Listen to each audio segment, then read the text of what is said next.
The biggest thing to help us improve our painting is to hold our paintbrushes properly. We want to hold them like we would hold a pencil so that we have the most control.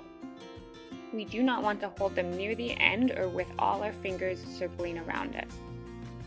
We move our wrist and our hand to create different movements with our brush, just like a pencil.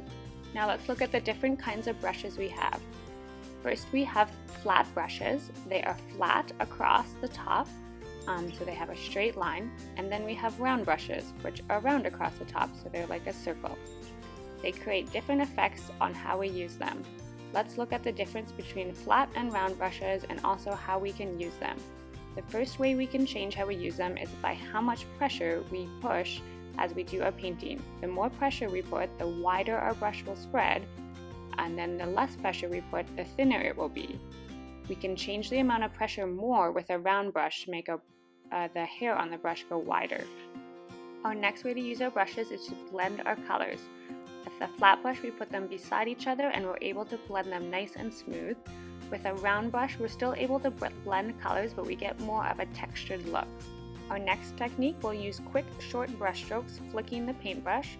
How we hold our flat paintbrush will change how it will look. How we hold our round paintbrush will not change it, but we'll still get quick, short brush strokes with little points at the end. Our next technique, again, we're going to do short brush strokes, but not fast, so making little dots or little squares they'll end up being with our flat brushes, and short little lines with our round brushes. We can also put little dots by holding our flat or a round brush straight up and down.